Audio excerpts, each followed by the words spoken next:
All right, everybody, welcome back to The Deep Dive. Today we're tackling a story that you might think you know, but we're going to try and unpack it a little bit. The Stonewall riots. Yeah. But, we hear that and we think, oh, yeah, Stonewall, the riots. Yeah. But what if I told you that for years, the real story of Stonewall was kind of buried, reduced to just a single image of a brick being thrown? Mm-hmm. We're going to go beyond that. Yeah. We're going way beyond that simple narrative today, using excerpts from the Wrong About podcast and the Stonewall Uprising as our guide. Yeah.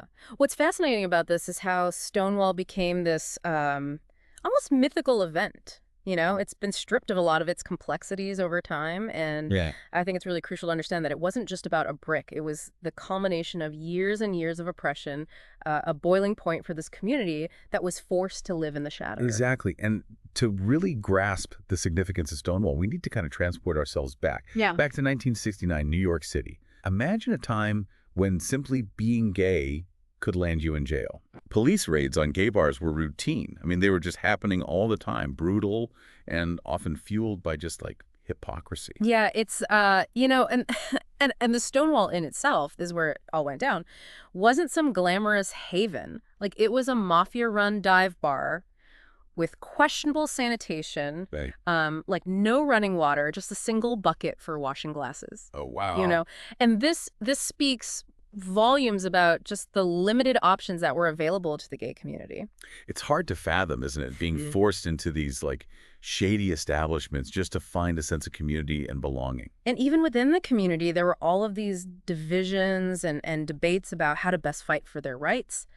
Before Stonewall, the gay rights movement was small, fragmented, and really grappling with this internal conflict between respectability and radicalism. So on one side, you had groups like the Mattachine Society, who believed in presenting a respectable image to society, like suits and ties for the men, dresses for the women, all in an effort to like counter those prevailing stereotypes of gay people as deviants or whatever. Yeah, right. Their approach was basically to say, look, we're just like you, so treat us with respect. Yeah. But this strategy, while well-intentioned, really, it often failed to gain much traction at all.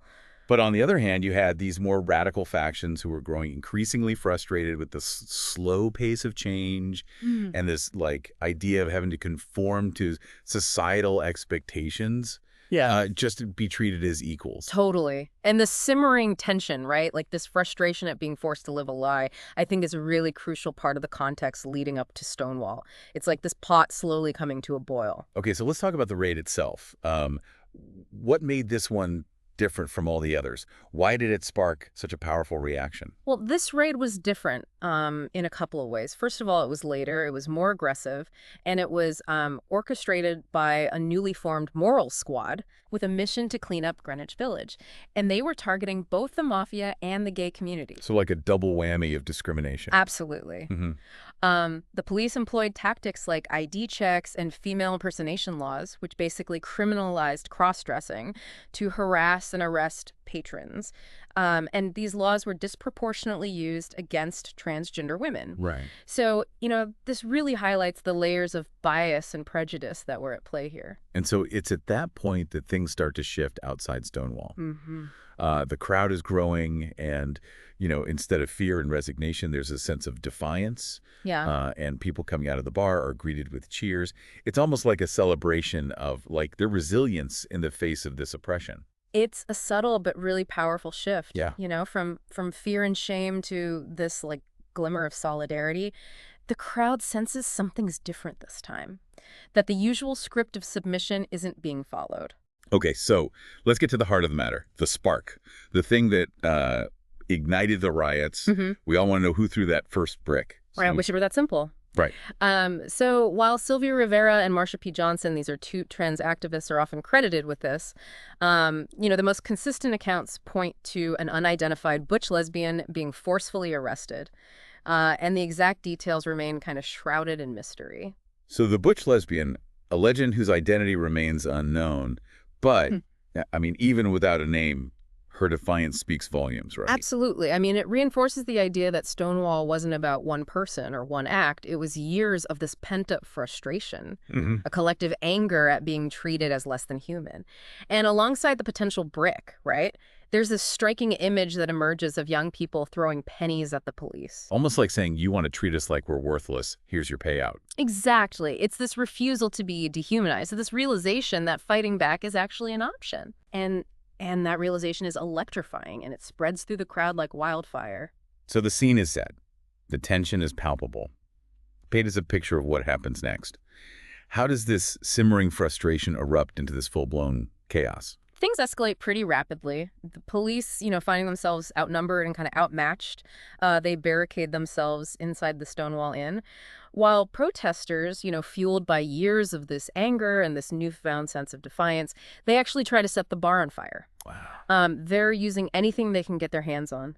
Lighter fluid, bottles, even parking meters as battering rams. So the chaos must have been incredible. Were the police even prepared for this level of resistance? This was unprecedented. Mm-hmm. The rioters, many of them trans women and street kids, they felt they had nothing left to lose and they were fearless. Mm-hmm. And they used humor and theatricality as weapons. Really? Yeah, they were forming chorus lines, taunting the police, calling them girls in blue and lily law. It's almost surreal, this clash of rage and defiance mixed with humor and theatricality. Mm-hmm. I mean, was it effective? Did it change anything? It marked a turning point. Yeah. The police, they were used to easy targets. They were completely caught off guard by the ferocity of this resistance. Mm.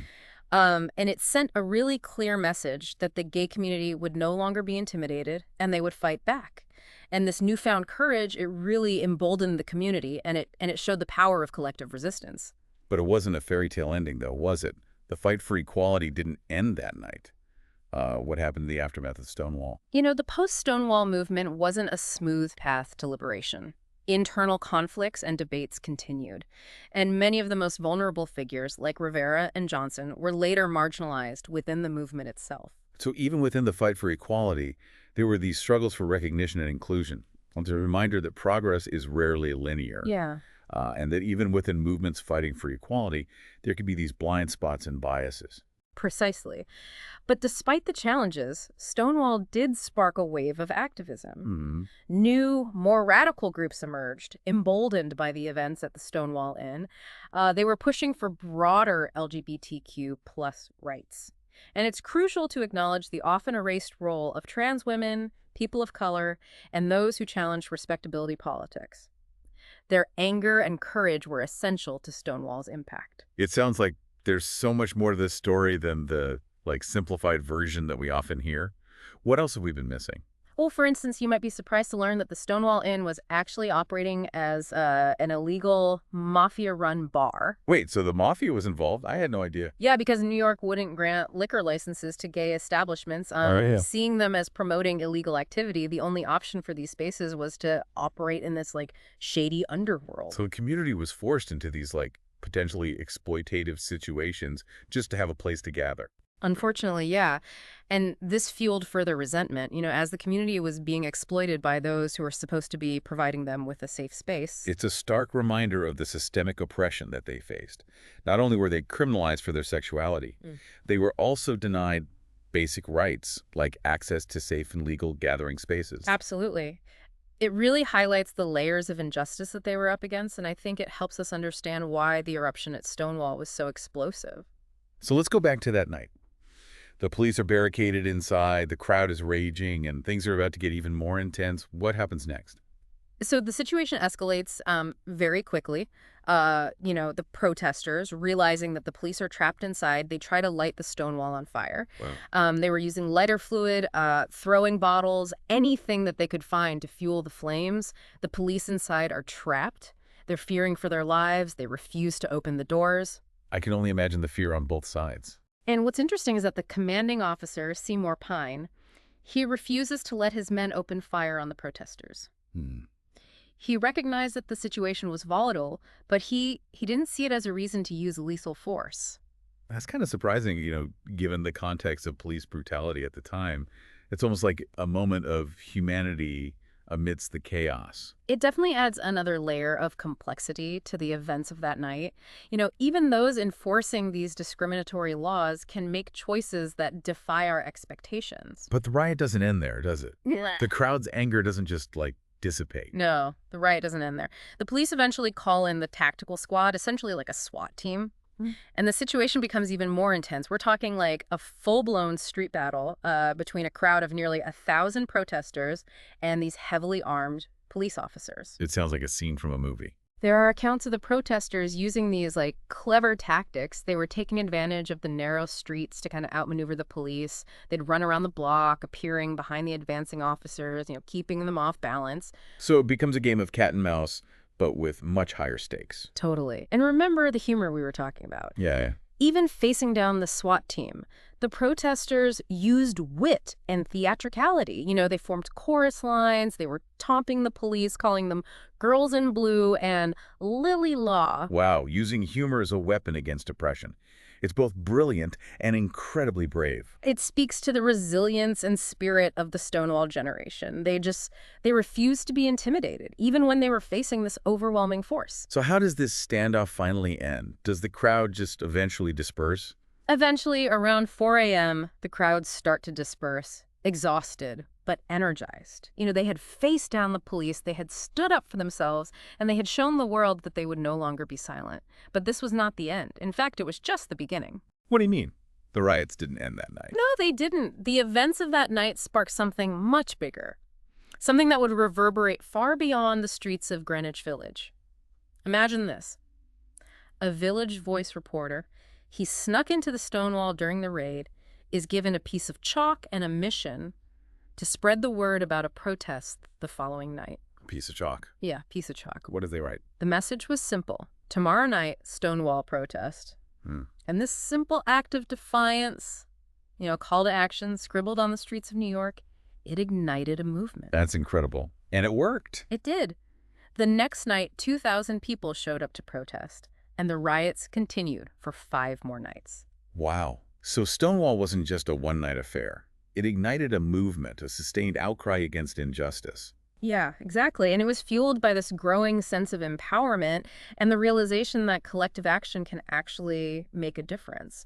But there's another misconception we need to address, this idea that Judy Garland's funeral, which happened around the same time, somehow triggered the riots. Yeah, right. I've heard that theory.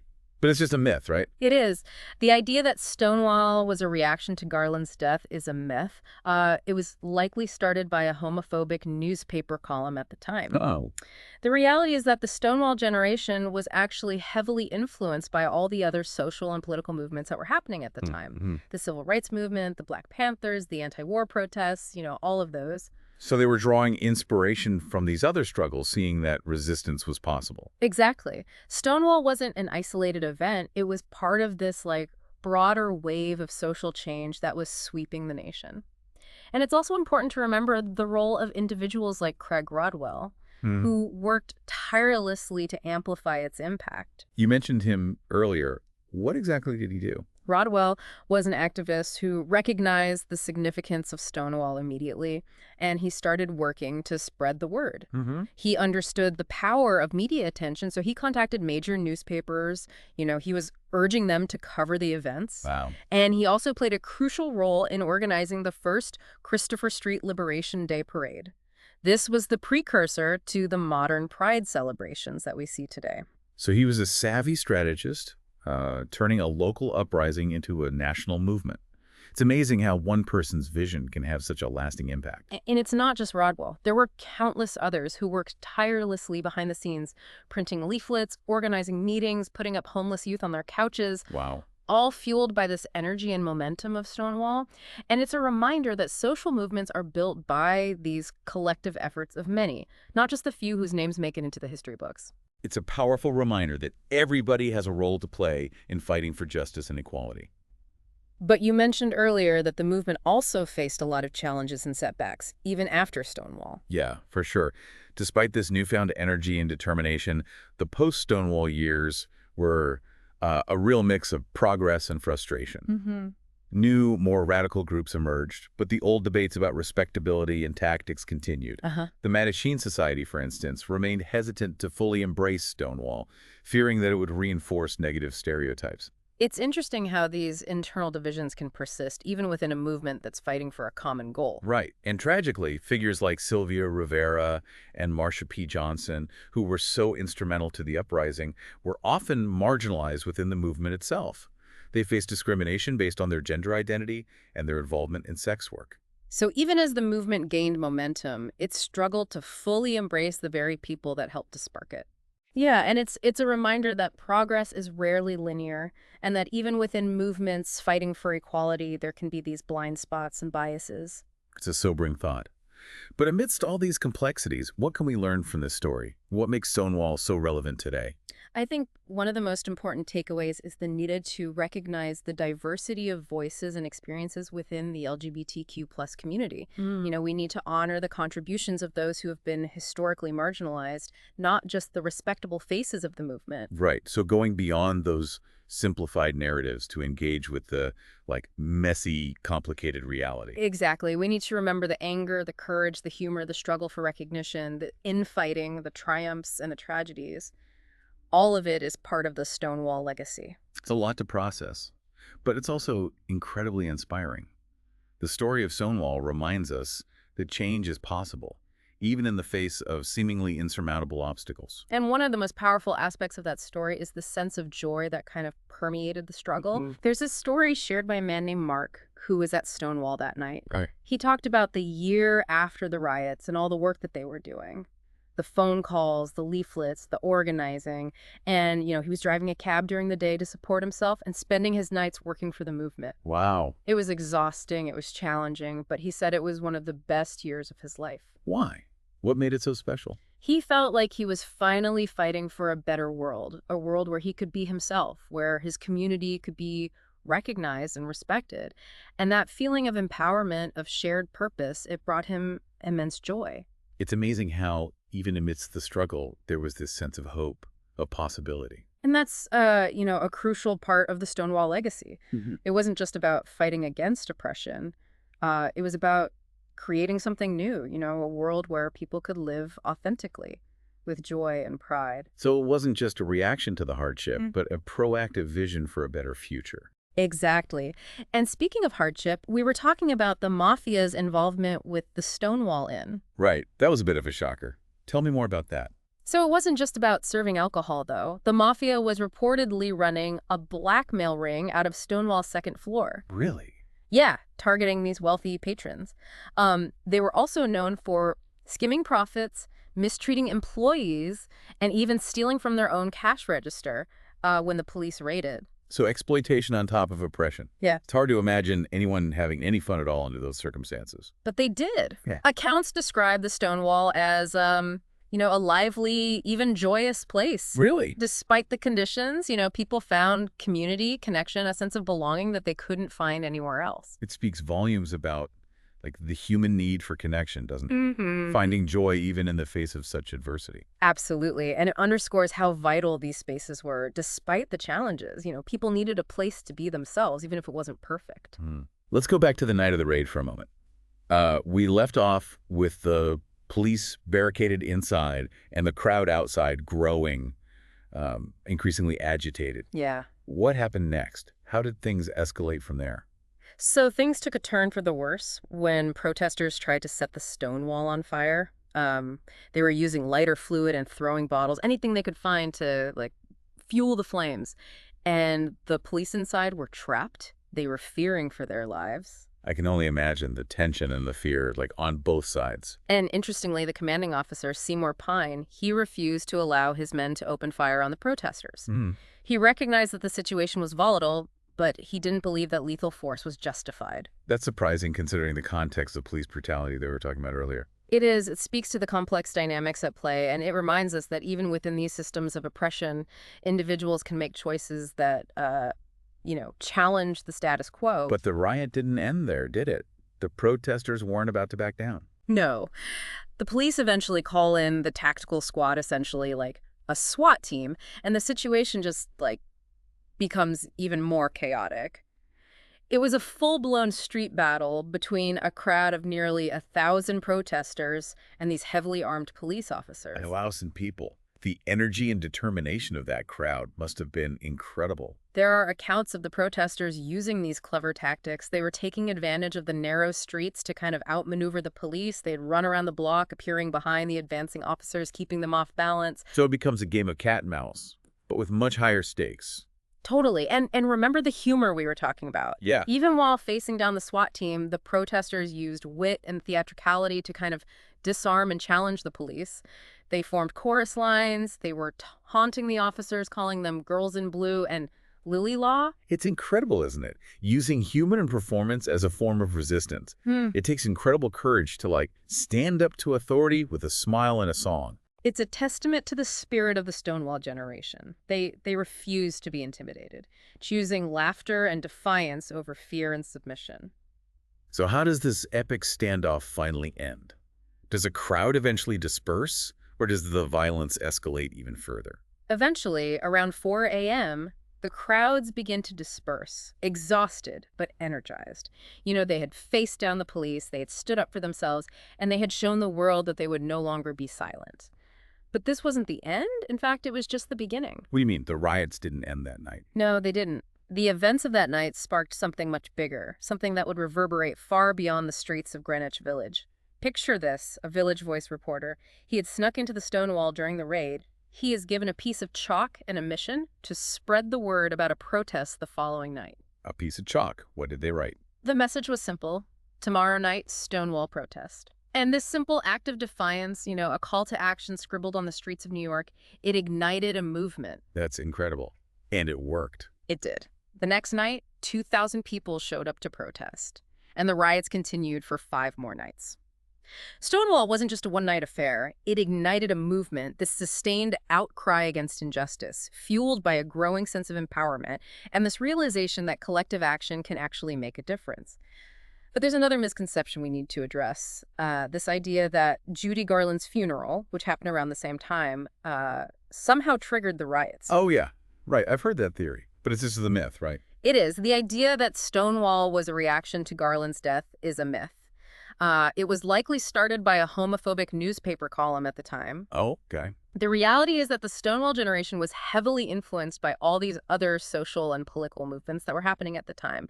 The Civil Rights Movement, the Black Panthers, the anti-war protests. So they were drawing inspiration from these other struggles, seeing that resistance was possible, like it was all connected.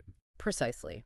Stonewall wasn't an isolated event. It was part of this broader wave of social change that was sweeping the nation. And it's important to remember the role of individuals like Craig Rodwell, who worked tirelessly to amplify its impact. You mentioned him earlier. What exactly did he do? Rodwell was an activist who recognized the significance of Stonewall right away, and he immediately started working to spread the word. He understood the power of media attention, and he contacted major newspapers urging them to cover the events. Wow. And he also played a crucial role in organizing the first Christopher Street Liberation Day Parade, the precursor to the modern Pride celebrations we see today. So he was a savvy strategist, turning a local uprising into a national movement. It's amazing how one person's vision can have such a lasting impact. And it's not just Rodwell. There were countless others who worked tirelessly behind the scenes, printing leaflets, organizing meetings, putting up homeless youth on their couches, all fueled by the energy and the momentum of Stonewall. It's a reminder that social movements are built by these collective efforts of many, not just the few whose names make it into the history books. It's a powerful reminder that everyone has a role to play in fighting for justice and equality. But you mentioned earlier that the movement faced challenges and setbacks even after Stonewall. Yes, despite the newfound energy and determination, the post-Stonewall years were, a real mix of progress and frustration. New, more radical groups emerged, but the old debates about respectability and tactics continued. The Mattachine Society, for example, remained hesitant to fully embrace Stonewall, fearing that it would reinforce negative stereotypes. It's interesting how these internal divisions can persist even within a movement fighting for a common goal. And tragically, figures like Sylvia Rivera and Marsha P. Johnson, who were so instrumental to the uprising, were often marginalized within the movement itself. They faced discrimination based on their gender identity and their involvement in sex work. It's a heartbreaking reminder that the fight for equality is this ongoing process. and that we must constantly challenge our own biases and blind spots. Absolutely. The story of Stonewall, with all of its complexities and contradictions, is a call to action. It urges us to confront injustice wherever we see it, to honor the contributions of those who have been marginalized, and to never stop fighting for a more just and equitable world. It's a powerful message, and one that resonates deeply today. And what's particularly moving is that despite the challenges and setbacks, there was this undeniable sense of hope and joy that kind of permeated the struggle. We mentioned earlier the story shared by Mark, who was at Stonewall that night. He talked about how the year after the riots was one of the best years of his life, despite the long hours and the constant challenges. You mentioned that he was driving a cab during the day and working for the movement at night. Why was that year so special for him? He felt like he was finally fighting for something he believed in, for a world where he could be himself, where his community could be recognized and respected. And that feeling of empowerment, of shared purpose, brought him this immense joy. It's amazing how, even amidst the struggle, there was this sense of hope, of possibility. It's truly inspiring to see how that yearning for a better world fueled their actions, even in the face of such adversity. Hearing all this about Stonewall, it makes me think about its lasting impact. It wasn't just a riot, it was a turning point, in how we understand protest, power, and the courage to fight for your rights. It's remarkable how Stonewall continues to resonate with us today. If we connect this to the bigger picture, it's a reminder that social change is messy, imperfect, and requires constant vigilance. We are all shaped by historical moments like this, whether we realize it or not. So for everyone listening out there, what does this all mean for you? What lessons from Stonewall resonate with you today? What injustices in your own life are worth fighting for? That raises a really important question. How can we, as individuals, honor the legacy of Stonewall? Not just by remembering the past, but by carrying its spirit forward in our own lives and our communities. It's a call to action, to stand up for what you believe in, to challenge injustice wherever you see it, and to never stop fighting for a more equitable and compassionate world. And to always remember Marsha P. Johnson's powerful message to pay it no mind to those who try to silence you, to diminish your worth, or to deny you the freedom to be yourself. Beautifully said. The fight for equality is far from over, and Stonewall teaches us to learn from the past, embrace our differences, and work together to create a world where everyone can live authentically and freely. That's a powerful message to end on. Thank you so much for joining us on this deep dive into the Stonewall Uprising. It's a story that continues to inspire and challenge us and remind us that the fight for equality is never truly over. And remember, there are always more stories waiting to be uncovered, hidden truths to be revealed. Be curious, be critical, and keep asking questions. Never stop learning. That's right. And if you want to keep exploring history, culture, and the ideas that shape our world, be sure to subscribe to The Deep Dive. Until next time, keep diving deeper.